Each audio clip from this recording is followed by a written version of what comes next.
jungle.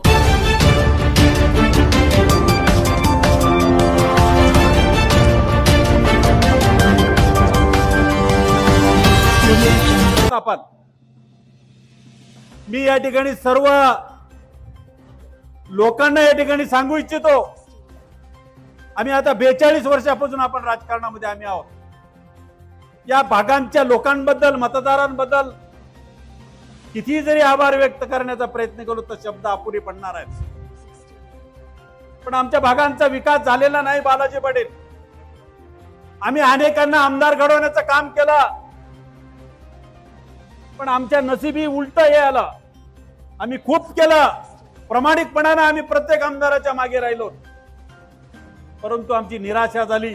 लोकांची विकासाची कामं झालेली नाहीत. खऱ्या अर्थानं लोकशाहीमध्ये लोकांनी फार मोठ्या प्रमाणामध्ये विश्वासानं लोकांना निवडून देतात. आपण जर पाहिलं पश्चिम महाराष्ट्र आणि आमचा भाग, आपला भाग डोंगराळ भाग आहे. खऱ्या अर्थानं या भागातल्या शेतकऱ्याला जर आपल्याला सक्षम जर करायचं असेल तर सिंचन क्षेत्र आपल्याला या ठिकाणी वाढवणं अत्यंत महत्वाचं आहे. लेंडी धरण 36 वर्षापासून या भागांमध्ये होतोय. केवळ राजकारणामध्ये सक्षम लोक नसल्यामुळं हे लेंडी धरण या ठिकाणी झालेलं नाही असं मी अधिकृतपणाने या ठिकाणी सांगू इच्छितो.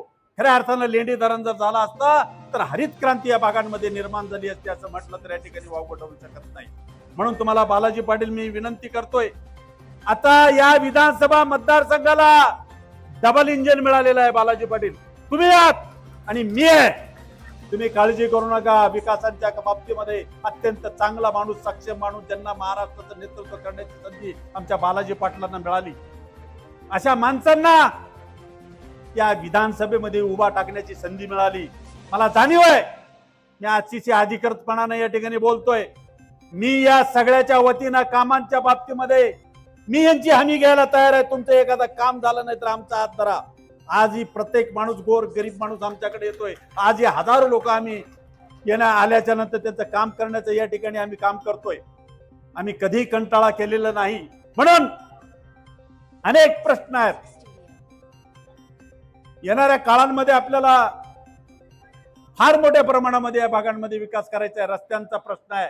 इंजिन तुम्हाला या ठिकाणी मिळणार आहे. आम्ही कंटाळणार नाही, मातणार नाही, कुठेही हमपणा आम्ही या ठिकाणी करणार नाही. फक्त सेवा हेच आमच्या लोकशाहीचं ब्रीद वाक्य समजून आम्ही काम करण्याची भूमिका तुमच्यामध्ये रात्रंदिवस हे दुकान 24 तास दुकान या ठिकाणी चालू राहणार आहे.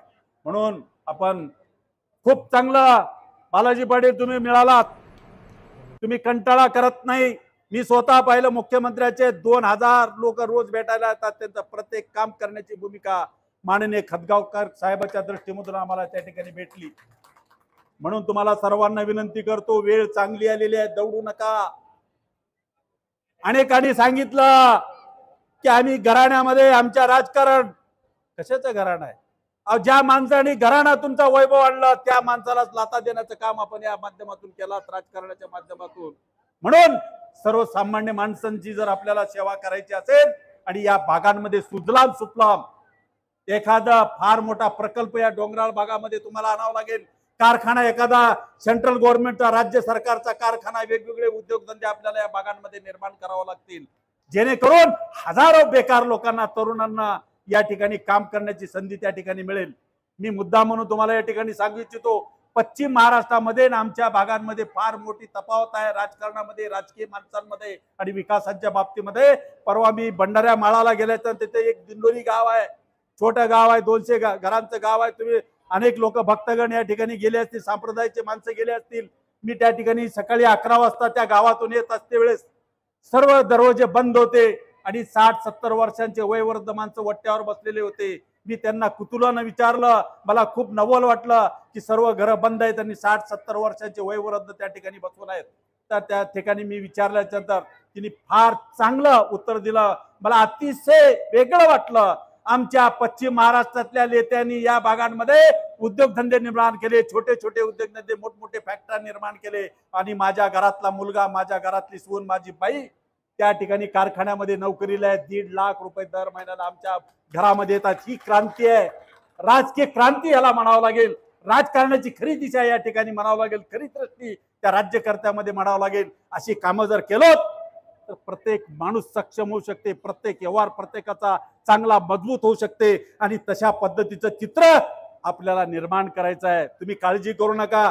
वयाच्या 70 वर्षे जरी झाले तरी आमच्या आणि संवाद साधता येतो.